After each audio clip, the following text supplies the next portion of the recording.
Good morning and welcome to another edition of AGI, Schools Out Saturdays, where we're talking about preparing kids for their future, not our past. Today we have a little bit of a different interview that I'm very excited for. I have Bryon Haverstick, who is the Assistant Scout Executive Chief Operating Officer of the Sagamore Council of the Boy Scouts of America. And that's a bit of a mouthful, but why don't you expand on what exactly that means, Brian?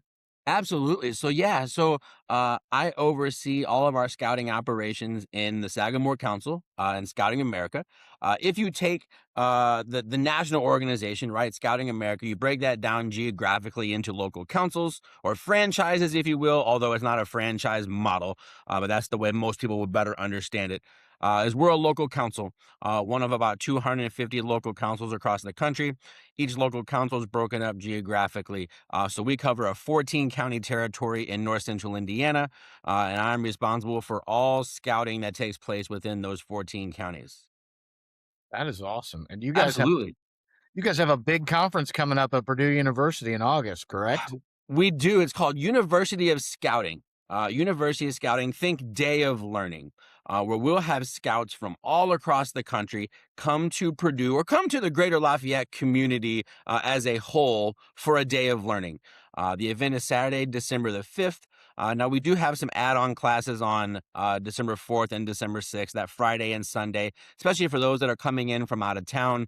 It gives them a couple of other opportunities to earn or work on a couple of other merit badges other than just whatever their Saturday schedule was. But we have 141 merit badges in scouting that a scout can earn. And at this event, as of today, as of this morning, we have 118 of the 141 merit badges being offered, which is extremely exciting for us. It's the most we've ever had.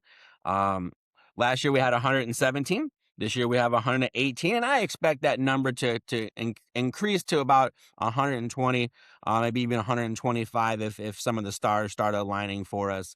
But we've got classes for our scouts. We got classes for our adult leaders. Our Cub Scouts have some STEM-oriented classes as well.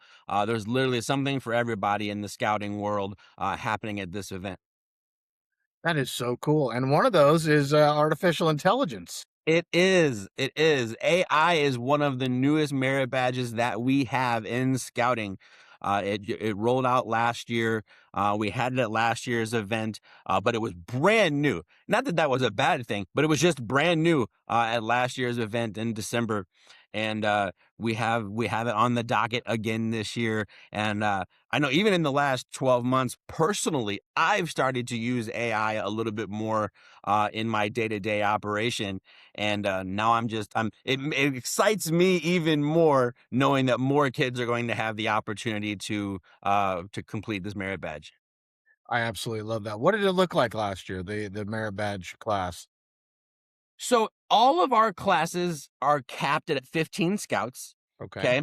And we keep most of them, I'll digress here in a second, but we keep most of our classes around 15 scouts because we know that not every one of our instructors are educators. And so 15, 11 to 18-year-olds is manageable by the average adult.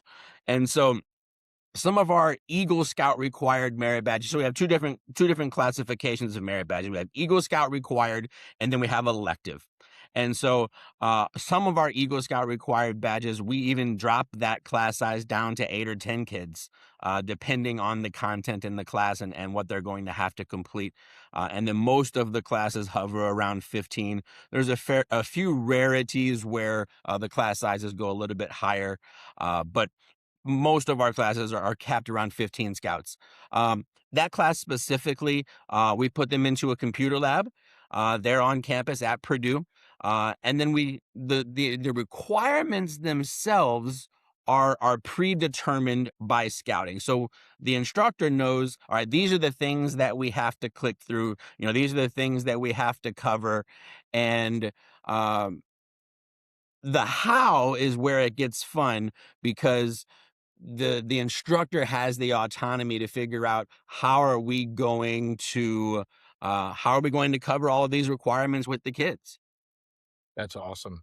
Do you have offhand any of the requirements for covering with artificial intelligence this year? I know I'm gonna be one of those people. I should have it in front of me, but I don't. I do. I pulled it up real quick because I knew you were going to ask me that, and I was not prepared. But I have them right now. For instance, key concepts, definition of the following terms, right? And so we want to make sure that kids have a good baseline understanding of some of the vocabulary, of some of the concepts, right? And then we want them to basically dive into some of the basics of AI. Identify examples of how it's currently used in everyday life. Identify examples of how it's used in the workplace or how it can be used appropriately in education. And then you're going to actually get to use and develop some AI skills. Discuss learning processes for AI and its limitations. Identify methods of how to effectively communicate with AI. Um, you're going to have a part of class where you get to figure out what deepfakes are and explain what they are and describe what happens if you know someone that's impacted by one. So it's the understanding side of what it is. It's the practical Oh, side of what it is. You're going to talk about automations. You're going to talk about ethics. You're going to talk about careers. So there's 8 different requirements, kind of aligned with all of those. hats off. Like, I love that outline.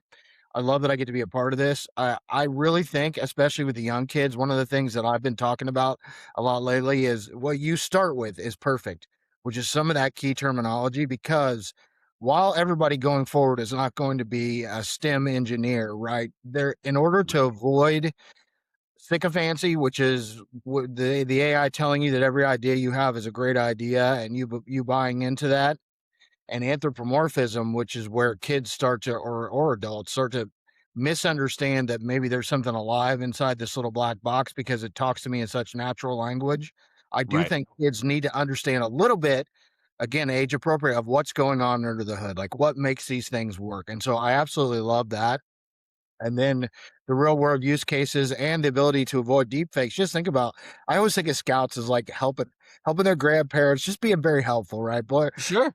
yeah, and so deepfakes, like the elderly population, is extremely vulnerable to Yeah. deepfakes and things like that. So these kids are going to walk away with skills that not only are going to help them feel more prepared for the world to come in the workforce and how to leverage this in school, but also with some skills that might allow them to help other people. I mean, I hell today, I every time I get a text message I don't recognize or an email I don't recognize, I screenshot and throw it in Perplexity and say, "Hey, is this for real or should I avoid this?" And it's amazing at What is Perplexity? I'm not familiar. Perplexity is an AI. It is an AI that uses multiple different large language models to answer questions. It's a free. Uh, it's a Mhm. perfect Google search replacement. So it will give you more of like the Google AI overview type of answer with Mhm. links, but it just the user interface of Perplexity is I don't use Google search for anything other than the weather and how to get somewhere now. If I want to know something, I just ask Perplexity. It's a phenomenal tool. I have it as an app on my phone, and you can screenshot a text message and just upload it to Perplexity and be like, "Hey, is this a scam?" And it will say, "Here's all the red flags. If I was you, I would just avoid answering that." I started a business recently for some friends with some friends, and got a letter that looked very legitimate about a $350 fee for further registering this business, and it was Oh, and I no. before I sent it in, I took a picture of it and gave it to Perplexity. I was like, no, the fine print down at the very bottom. While this looks legitimate, you don't have to do that. This is a common scam." So right there alone saved me $350. Sure, sure. We in our scouting world, right, we have our internal scouting.org email addresses, and from time to time we're getting these scams as well that are making it through our cyber defense, and getting into our inboxes, encouraging us to click here and do this and do that and help me with this and help me with that. And it's we said in a staff meeting not too long ago, if it's too good to be true, it probably is, Yeah. right? Like, I'm not going to ask you to go buy 8 gift cards and keep one of them for yourself. Like, it's crazy. But you're right. Giving scouts this opportunity to, and let me back up. Our scouts are 11 to 18 years old, right? That's the age range for this class, right? So we had to create something that was palatable to an 11-year-old and something that was palatable to an 18-year-old, and written in such a way that scouts of all of those ages can benefit from that learning, right? It's not going to be over the head of an 11-year-old. It's not going to be dumbed down, for lack of a better word, for an 18-year-old, right? But something that kind of hovers amongst all of those ages. And when we partnered with you to come in and do this AI class, it got me really excited because I tell people this all the time. Just because you have a telescope doesn't mean you can teach space exploration, right? We pride ourselves on putting quality instructors in front of kids because we think with a quality instructor in a quality and learning environment with a sizable amount of kids, that these kids can get a quality learning experience. And quality learning experiences, we hope, turn into those life skills or those career paths or those hobbies that these kids can have as they move forward in their life, because they're going to remember those quality building block experiences that they had. And that's why people keep coming back to this event. We had just inside 3,000 people at this event last year. And we're told time and time again, we continue to come back because of the classes that you're offering and the opportunity that it's giving to our scouts. Um, this used to be something that was just local, right? Just for our North Central Indiana people, right? Maybe somebody would come up from Indianapolis, or maybe somebody would come down from Chicago or from Michigan. But we're touching 26 states in the continental United States at this point, coming in for that event. So they're coming from far and wide to participate in this event. And having AI as one of our newest merit badges, having that offered not once, but twice at this event. We've got a professor at Purdue that works with AI a significant amount over there. He's actually going to teach a session as well. So having you and having Michael Witt, having the two of you instructing two separate classes, they're going to cover the same content, but you might do it two completely different ways, right? And that is going to just give double the amount of kids the opportunity to engage. As a matter of fact, I had a gentleman reach out to me earlier this week, works in AI as well for his job, and was interested in adding a third session, which I was kind of cautious of. Like, last year we had enough kids to fill one session. Now I'm hoping we have enough kids to fill two sessions. And then he was like, "Well, I could do a third," and I'm like, do you have another opportunity? So I think he's going to do either programming or engineering. That his AI experiences in those three areas where they kind of overlap, but computer programming, engineering, and AI. So it would have been a different take on his experiences. So we'll see where things land. We may end up with a third class in there. I don't know. Time will tell.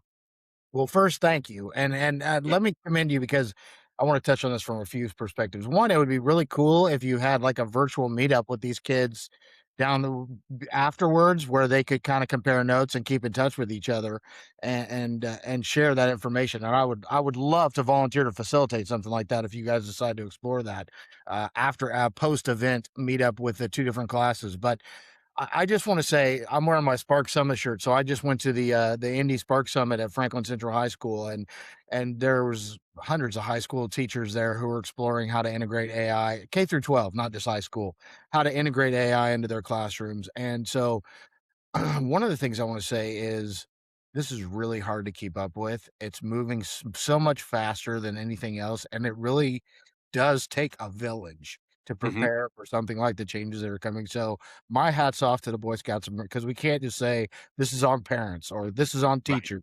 This kind of has to be a wraparound community thing where we're all saying, "Hey, there's something kind of paramount going on here that we need to be talking to kids about. That's probably going to define the future in a way that's yet undetermined to even those who keep up with it." The Sure. second aspect is, WALA, which is the Wabash Area Lifetime Learning Association. For about 3 semesters, I taught an AI intro class there to retired people. And when they first reached out to me, I was like, uh, That's really cool that you want me to do this, but you're right next to Purdue University. Like, why would you reach out to a guy with a high school education who has podcasts and kind of thought leadership on AI when you have Purdue like right there? And to your point, just because you have a telescope doesn't mean that you can teach astrophysics, right? But just Right. because you have a PhD in astrophysics doesn't mean you're good at talking to first graders. Exactly. And that was kind Exactly. of their point. So I do love that you're coming at it from different approaches and bringing in different people who may resonate with the kids at different angles, because it is a conversation. It amazes me from the teacher front both how exploratory a lot of them are, but also how little they know. When you're like neck deep in this stuff all the time, it's moving Sure. so fast, right? That Sure. it is hard to keep up with. But even like a Notebook LM, I don't know if that's a tool you're familiar with, but it was one that the educators weren't, that I will probably definitely introduce the kids to because it's a phenomenal kind of all around AI tool. No, that's great. I like what you suggested there about getting the kids back together, that actually flows into the class. So one of the requirements of the class, requirement number 7, is a practical application, and it says that the scouts have to do one of these two things: choose an AI project based on your personal interest or community need, develop a plan outlining that project, data requirements, potential ethical considerations, etc. Share your project with your counselor, which would be you, or discuss or design a short lesson plan on AI and teach it to your patrol or a group of scouts, presumably back at home.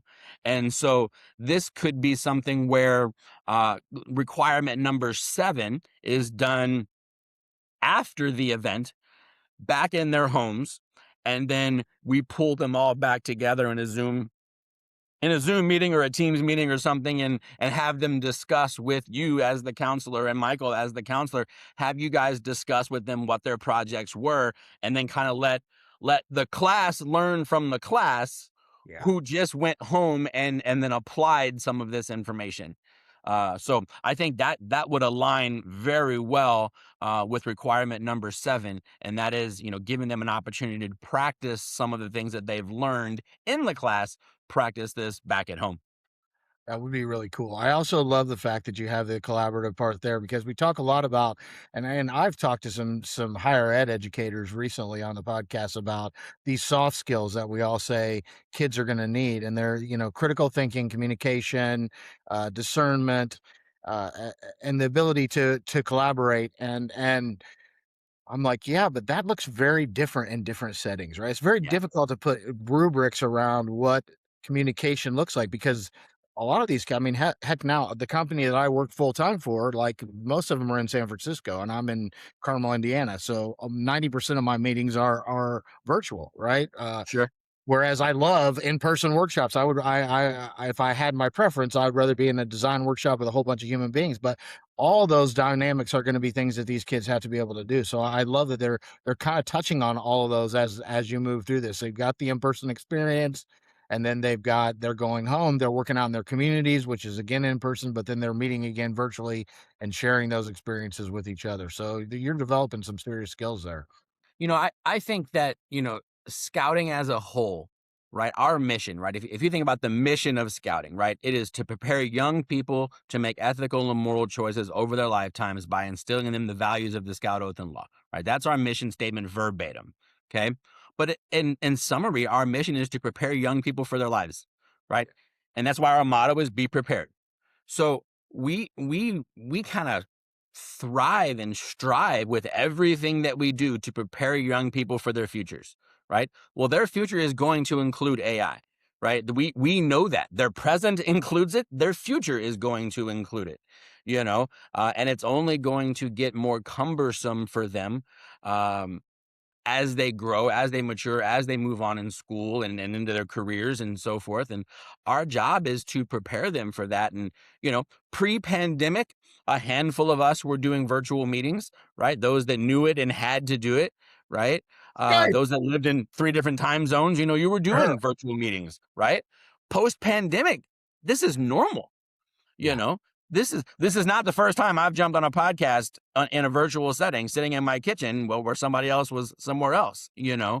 Um, kids need scouting. Kids need what we are offering, and not just in the AI sense, but from character development and life skills and hobbies and interests and career exploration. And that's what scouting does. Is we give them these opportunities at events like University of Scouting. We give them these opportunities so that they can try to figure out, what does my future look like? What interests me, and what can we do moving forward? And like I said, we hear time and time again that kids will come to this event and take a merit badge class, and then all of a sudden, 3 4 years later, when they're finishing up high school, they say, you know what, I'm going to go get a degree in that particular field, and this is where I'm going to go. And it's all because of, a class that I took at University of Scouting. In the communication information we put out for this event, we highlight a scout, Justin Klein. Justin took veterinary medicine merit badge at this event, and then now he's in the vet school at Purdue. So that's real life application. I had a mom message me after last year's event. I think her son was in 8th grade, going to be a freshman, and really at 14 years old or so, wasn't entirely sure what his career path or education path was going to be. And she sent me an email and she says, because of this event, and this was their first time coming to Purdue, because of this event, he has made his decision. He wants to come to Purdue. He wants to study engineering, and it was 100% because of his experience that he had here at the event, and being able to walk around campus. And he walked into Neil Armstrong building on campus, and saw where he'd be going to classes and those kinds of things, and was like, sealed this deal for a 14-year-old young man. Which is why we do this, right? Boys and girls want to figure out what their futures look like, and this event, as big as it has become, is doing exactly what we want it to do, and that's giving them opportunities to learn in real time, but also kind of start to hash out what does the future look like for them.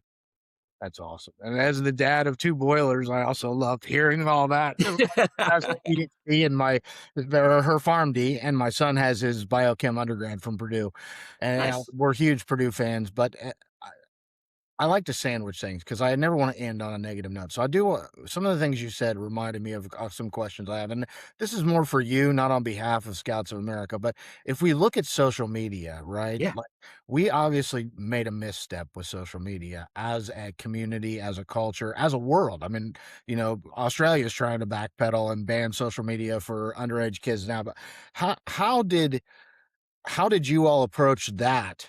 And have you learned from that to the fact that, uh, if it was hands off, like you come to realize with AI, in order to have a say in how the kids use things, you got to be more hands on. Like, how has that dynamic played into your approach towards AI and what you've seen over the years with social media? Yeah, no, great question. The use of technology, I'll use technology as the overarching word here. The use of technology is ever evolving in scouting. The time pre cell phones, kids weren't taking cell phones on campouts, Sure. right? You weren't taking a cell phone on a campout. You weren't going hiking in the woods with your cell phone. You weren't going on a mountaining trip or a biking trip or whatever. You weren't doing scouting with technology, right? You were doing with a compass. You were doing with a map. You were doing with paper and pencil, and low tech or no tech, right? Well, scouting had to evolve. Right? Scouting had to evolve. And we had to realize that in the right environment with the right tools, using technology, using social media, using different apps and things to help with whatever it is the scout is doing. You could be orienteering, you could be geocaching, you whatever the case may be. It could be just simple calling 911. Right, first aid type situations. Right, in a hike 25, 30 years ago, you wouldn't have had a cell phone with you to call 911 if a scout got hurt on a trip. Now we got, starships linking up in outer space, and you can make a call from darn near anywhere to 911. even if you don't have a good signal, So we knew, and scouting has kind of prided ourselves on being progressive. We've known that technology has a place in scouting. We just have to make sure that we're doing it in the right way. We have to make sure that we're doing it in a safe way. So we have some technology barriers in place for use. We have barriers in place for abuse to keep kids safe. Think from a communication standpoint, right?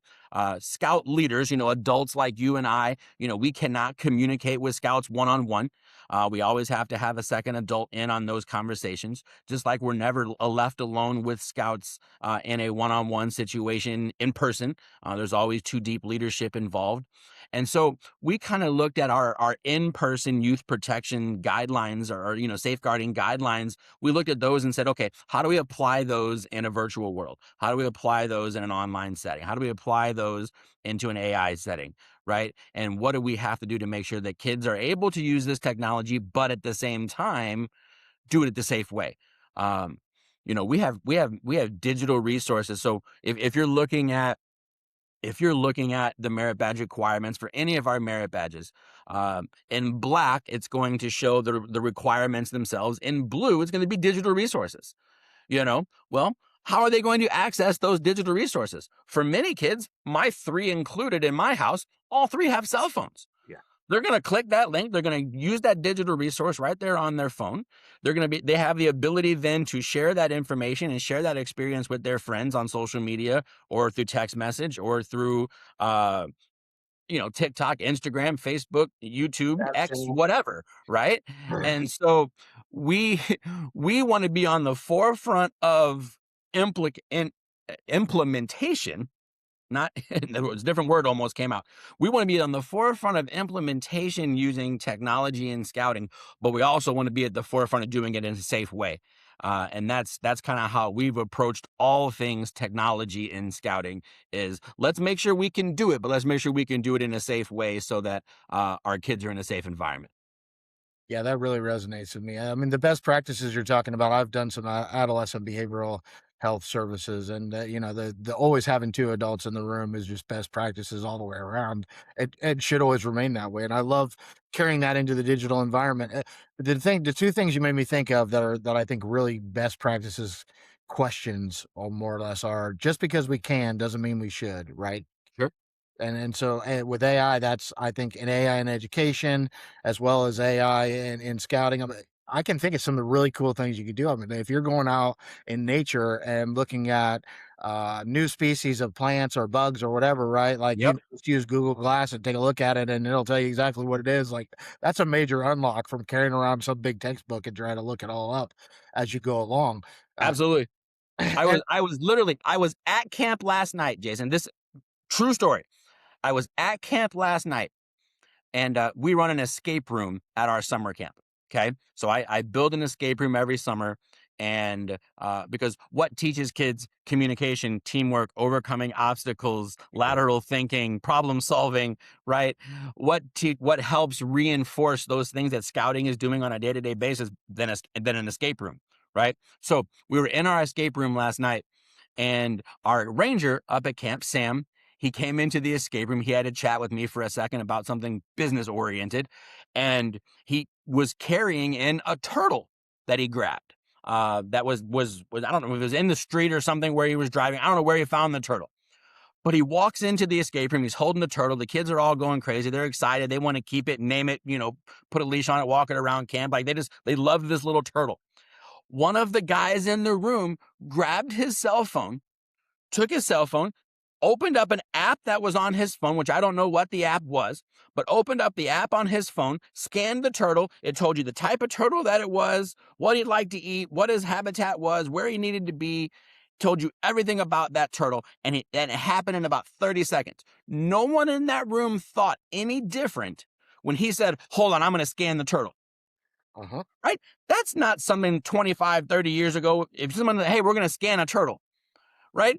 No one would have, what are you talking about? You're going to scan a turtle. He scanned the turtle. He got every bit of information that he needed and wanted to know about this turtle. And he did it in real time. And it took him about 20 seconds after the turtle was in the room for 30.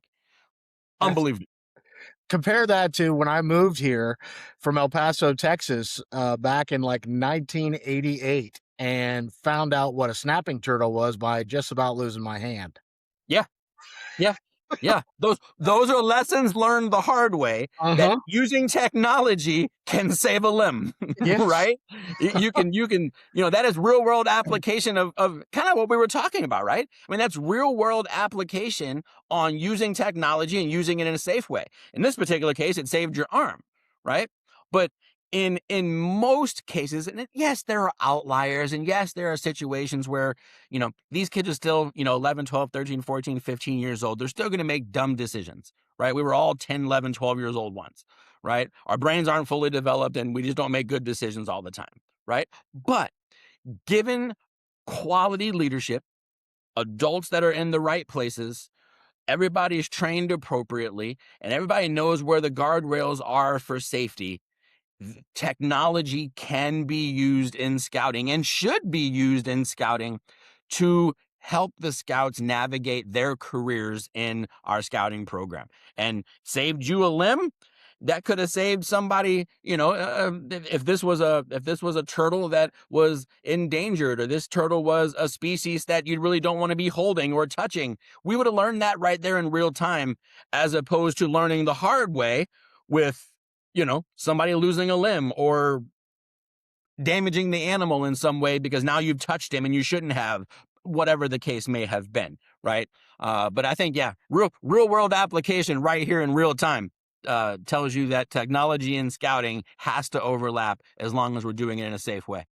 No, it makes me think because I was kind of a weird kid. Maybe it's because I was from Texas and there's a lot of creepy crawly things there, but I always loved snakes and spiders. I still do. Like as a kid, like I leaned into the snake thing because it's real easy to tell if a snake is venomous or not, and if it's going to bite you or not. If it has round eyes, it's not venomous. If it has diamond eyes, leave it alone. And if it's breathing funny and hissing, then it's obviously not happy, and you need to It's be careful angry, yes. how you pick it up, right? Spiders, on the other hand, much more difficult. But had I had the kind of technology where I could walk up to a spider and just see what kind of spider it was and whether it was venomous. Is this a brown recluse? Okay, I'm going to get as far away from that as I can. Versus Right, this wolf spider, if I pick it up, it's likely to bite me, but it won't hurt me. Like I would have right. leaned a lot more into some of those exploring. Who knows? Maybe I'd be like a spider scientist today, which I don't know. Maybe it's good I I didn't. just don't want to get that close to take the picture. That's me. That's me. I don't want to get close enough to that snake or that spider that I have to be able to take a picture of it to determine what it is. So I try to stay far, far away from both of the things that you just mentioned. But I'm a city boy from St. Louis, and you're a country boy from Texas, and we are just two different people. Very much, very much. And that it does make me think as we're talking about this, and this is where I really love that the scouts are leaning into AI because if I look at well, let me tell you two things that I think about. One is I do consider myself a techno optimist and kind of a zoomer in the sense that I often talk about let's just go. Let's just go, go, go. Like we're going to hit a point where intelligence is more intelligent than us, and that could cause problems. But it's kind of a coin toss. Let's try to move. But that's in business and in science. And with kids, I do not feel that way.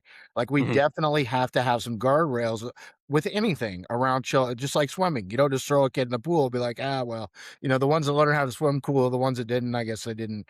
Too bad for them. Like so, you have to have guardrails when it comes to kids, but the problem that I see with our kids, the meta problem that I see with our kids in America is, and a lot of our adults, we are consumers of technology, not creators with technology. And Sure. so I think exploring technology through something like scouting breeds more of a what can I do and create and become adjacent to this technology rather than how can I pass time sitting in bed scrolling TikTok and Snapchat all day long. And that is really where I think we have to pivot as a society or China will leave us behind. Asia does use technology more for creation as a culture than they do for consumption and we do not. And that could be problematic with all of this. I mean, when Netflix can just auto generate shows for you based on your preferences, particularly for you. You take away even the community sharing of we all watch The Office. So we talk about it, like, Right. well, I watch my own little thing, so I don't need to talk to anybody about it. Yeah, I would agree completely, right? It's going my, oh my gosh. My late father, he just spoke into my head and he said, "I will watch you walk down the wrong path or I will guide you down the right one." Right? Yeah. My father told me that, right? When I was a little boy, right? And, AI is very much like that, right? We're either going to go down the right path together or we're going to go down the wrong path and not use the technology the way that it's intended to be using, right? And you're exactly right that done the right way, this can be very helpful for us societally. Done the wrong way, in the wrong hands, this could be problematic. You read about kids in college using AI to write term papers and using it in the wrong way, right? Using it in a way that it wasn't necessarily intended to. But it could be used as a tool, right? And I don't see anything wrong with using it as a tool if you're doing it the right way and you're not breaking any rules or any guidelines for what you're using it for. You know, I remember it when I was young. We had a guy come to our front door and sell my family a set of encyclopedias. And then 2 weeks later, the shipment came of encyclopedias, and we bought a shelf, and now we had a set of encyclopedias that were sitting on the shelf. Well, in real time, we're like, oh, cool, we got an encyclopedia set. In hindsight and looking back on that, no, as soon as they put those encyclopedias on our shelf, they were out of date Yeah. because everything was changing. You know, oh, I don't need that now, right? I have my phone, I have my computer. That's a set of encyclopedias in and of itself, right? And used the right way, that technology can be helpful. Used for harm, that technology is not helpful. And that's when you get into the deep fakes and the things like that are trying to take advantage of people. Um, catfishing and scamming, trying to get, credit card information and just there's so many bad directions that this could go. There's also an equal amount or greater even amount of good things that it can do. Um, for me personally, and I'm in the kiddie pool of AI use at this point, from a professional perspective, it's a time saver for me. Yeah. I have the concept, I have the idea, but I want an image created. Okay, cool. So my parameters into ChatGPT, 25, 30 seconds later, I get the image I'm looking for. Ooh, adjust this, adjust that, adjust this, adjust that. Boom. I've got a promo image that I want to throw up on social media about an activity or an event or something that we're doing. And that saved me time. It saved scouting, financial resources, right? It saved us the time and the financial resources, but it allowed me to maximize what I'm doing in real time. And I think that's using AI for good. There's a portion of our population that live and work in the fields that AI is replacing some of those people, right? Those the graphic designers and things like that. I fully understand that every time I use AI to create an image that I didn't hire out a graphic designer, that is impacting that graphic designer. I fully understand that. And in no way, shape, or form is that my true intent to do that. But from a business perspective, from a scouting perspective, if I can save myself time and money, now I'm being a good steward of the dollars that we're raising from a scouting perspective. And if I can be a good steward of those dollars by using technology to create something for me, then sadly, the byproduct of that is I couldn't hire that graphic designer to create that whatever that thing was. So I understand the downside of AI is making other people's lives a challenge. I say it's also creating opportunities for others as well. Well, I think you're doing your due diligence with the responsibility for retraining the next generation. So let me just say, like once cities had electricity, lamp-lighters didn't have a job, and they had to be retrained to do something else as well, Right. right? And so I would like to see our federal government and our states having more retraining programs up and running. But as someone in a nonprofit space who's working with youth, you're preparing them for a Thank you. future where the lamplighter job won't exist. And so you're doing your due diligence there. On the nonprofit side, which I do have a history of working in nonprofits, like I could not agree more that leveraging this technology is good stewardship. If you take a development director, right, if you Yeah. properly use AI, you can tailor newsletters to audiences. Like if they care more about this program than that program, you can send out 5 different newsletters in a third of the time that it took you to send out one newsletter today. Yep. You can Yep. generate all the really nice graphics using artificial intelligence without knowing how to write HTML or anything like that. You Yep. can research. I mean, you can do so much and write social media. You can actually develop a tone, voice, and style guide that makes it not sound like it's just AI. And when I hear pushback from that, what I say is, look, as a development director, is your time more valuably spent writing a newsletter and a Facebook post or sitting in front of a donor, a Yeah. potential donor, and Yeah. cultivating that human relationship? Because if you can free up that time that you were spending on marketing that you don't have the dollars earmarked to go hire a marketing agency for anyway, it's Yep. just another hat you have to wear. If you can put that hat on an LLM, go do the stuff that you're truly genuinely valuable doing and that you're getting a better ROI from.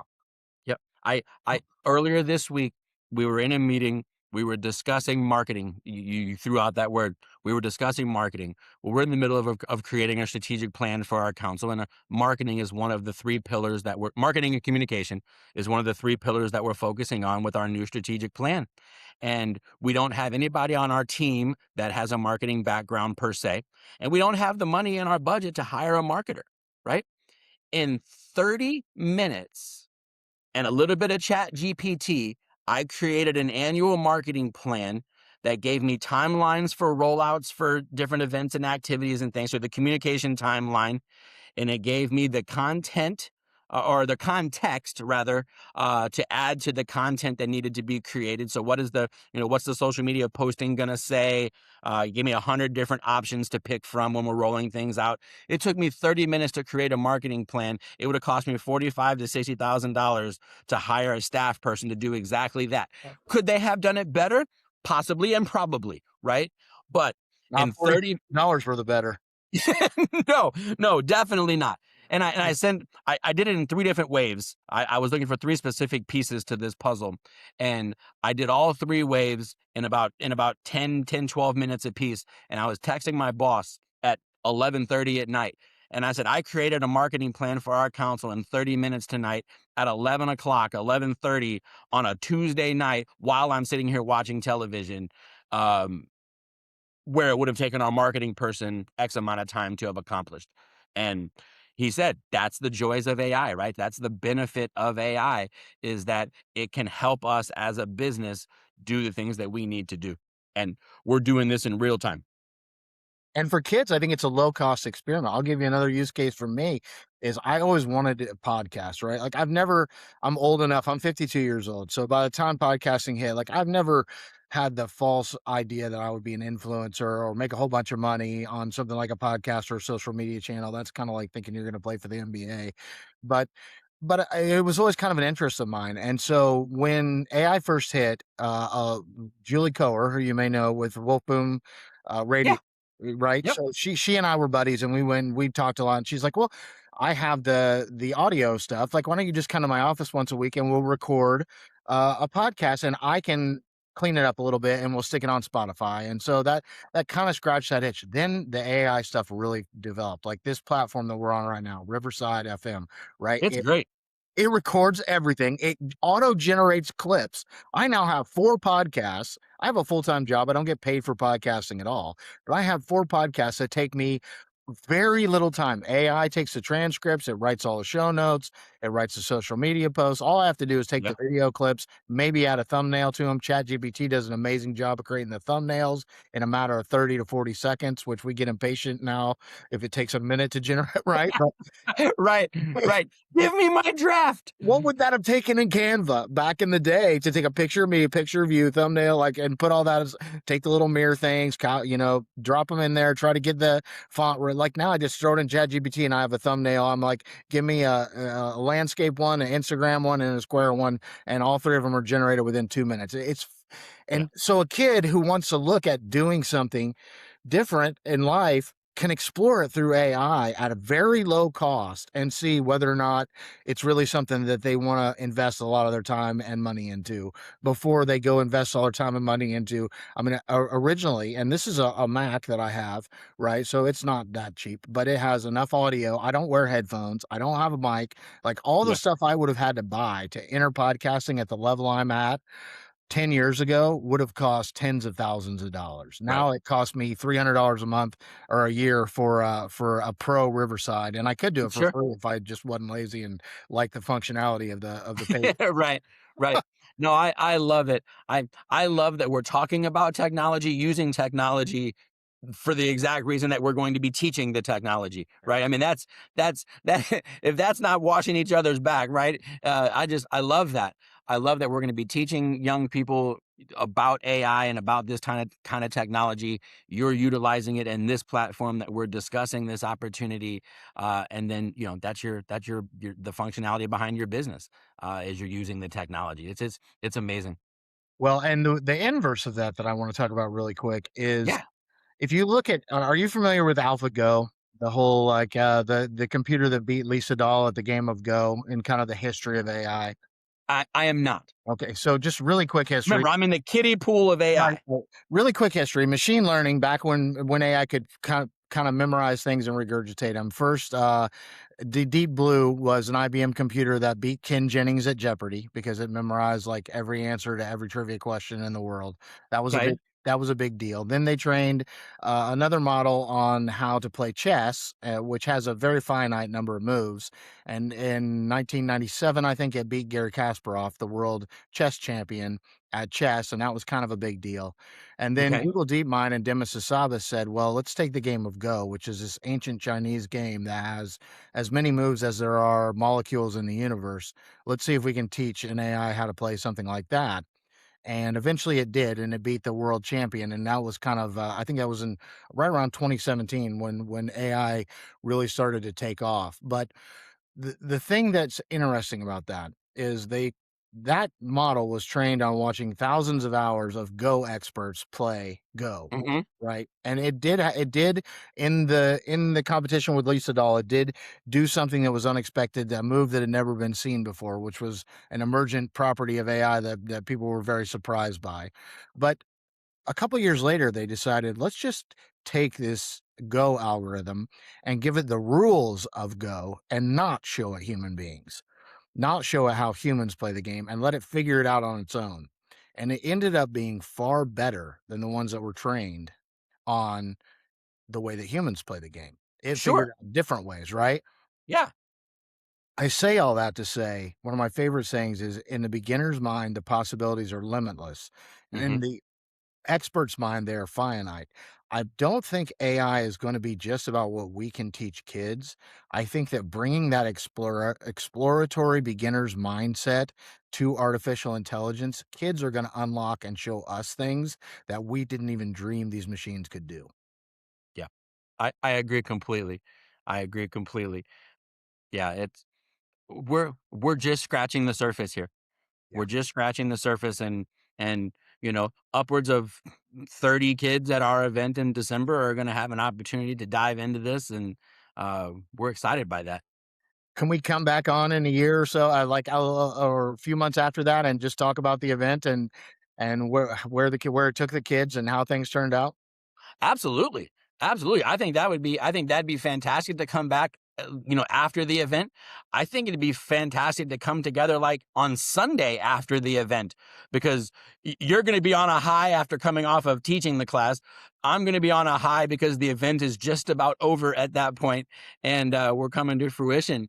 But one or the other or both, I think, having a conversation sooner rather than later after it doesn't have to be Sunday, but I think a sooner rather than later conversation while we're both stoked on the experience, I think would be great. No, count on it. Let's do that, and then I'm betting you that one of the kids in the event will probably be 18. Maybe you and I can meet, like, the day or 2 afterwards, and then 2 or 3 months down the road, we can get one of the kids that are a legal adult, and we don't have to worry about the permissions and get them on with the 2 of us because this platform will host 3 people and just hear from one of them about their experience. Love that. Love that. we'll know once we get Yeah. class registrations, and we'll know what the class makeups are going to be. So we'll be able to identify who those scouts are that are of age at that point. So we can make that work for sure. All right, man. Hey, thank you so much. Anything else you want to say? What do you want to say to the people out there who are just really resistant to introducing kids to artificial intelligence? I guess is So the number one law in scouting. So we operate in scouting on the scout law. And the scout law says a scout is trustworthy, loyal, helpful, friendly, courteous, kind, obedient, cheerful, thrifty, brave, clean, and reverent. And what I would encourage families that are in scouting or outside of scouting, the number one point there in the scout law was trustworthy, right? Trust, right? And we build scouting around trust. And I would say in the situation around artificial intelligence, trust that this is a good experience. Trust that we as adults are trying to put kids in a positive environment so that they can learn about AI and this kind of technology. That they can learn about this in the right way, so that they can utilize it in the right way, and not left to their own devices on exploring and experimenting with things that they don't know how to use the right way. Be trusting that guys like Jason and myself and Michael Witt, who's going to teach in December, and anybody else that's trying to help your young people with AI education, just be trusting that they're doing that they're doing that from the angle, from the approach that we're trying to teach young people to do this the right way, and do this in a way that is going to both benefit them, both short term, so they can understand what they're doing, and then potentially long term, with regards to potential career paths for them. that's an awesome message, man. We couldn't end with a better message. Thank you for joining me today. Absolutely. Thank you as well. Very much appreciated. My apologies for my tardiness, but I appreciate your flexibility, and looking forward to December, and looking forward to the next time we can get on here and chat. Likewise, and it was well worth the wait. Whoa, Thank man. you so. Things just get real.